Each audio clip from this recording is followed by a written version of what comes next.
Hi, Mueller students. Welcome to our Mindfulness Corner. It's really good to connect with all of you this week.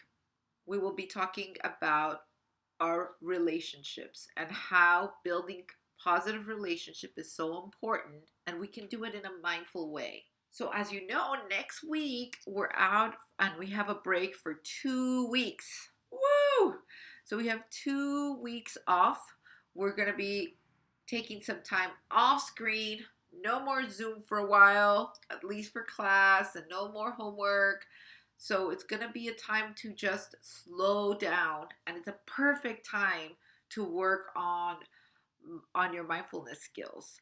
Even though we are going on winter break, and a lot of us are going to have festivities and want to enjoy time with our loved ones, it's going to be a little different because of COVID. And unfortunately, we might not be able to see our loved ones the same way because we want to protect them and we want to be safe. So that is going to be difficult, and that is going to bring a lot of difficult emotions, and it's completely normal for you to feel sad. It's normal if you feel disappointed.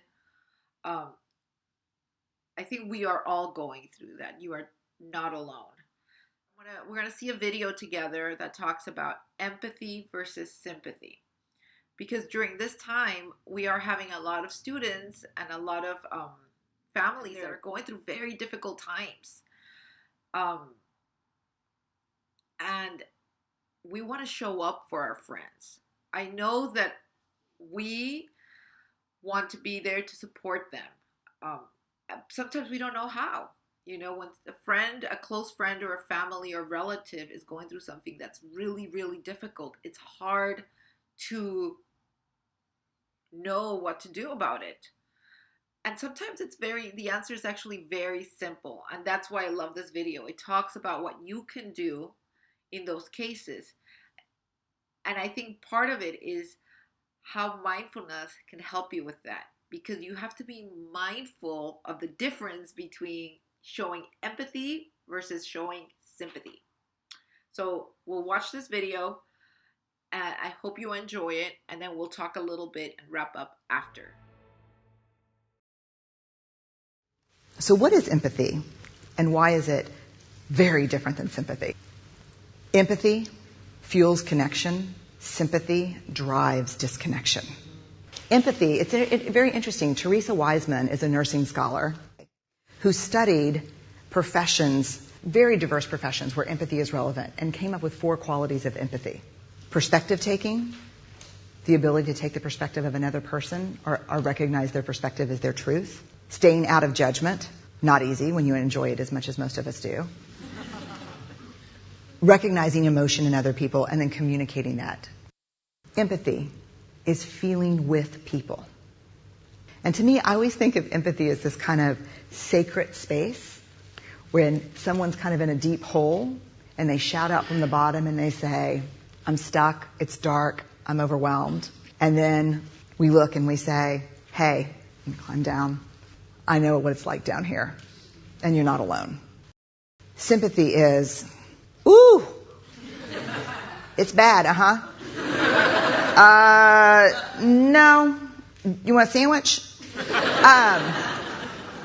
Empathy is a choice, and it's a vulnerable choice, because in order to connect with you, I have to connect with something in myself that knows that feeling. Rarely, if ever, does an empathic response begin with at least. Yeah. And we do it all the time.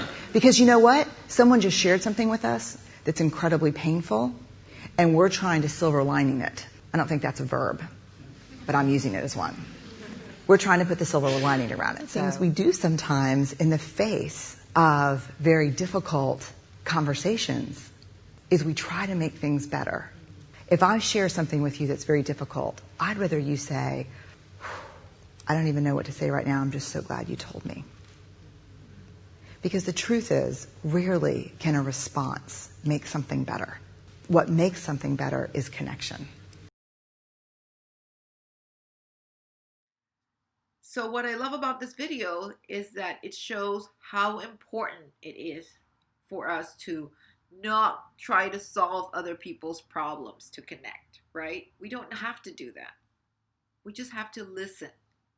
We just have to be present. We just have to show love. And that is going to be make such a difference in a person's life and for the people that we care about.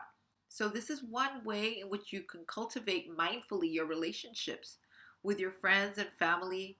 Like I said, if they're going through a hard time, show empathy.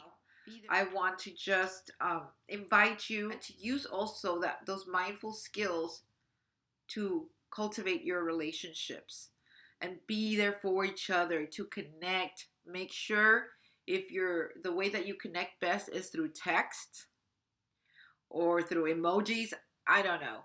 Whatever way you can use to connect to your friends. I know it's not the same. I know you're not in school and not seeing each other every day, but you need each other.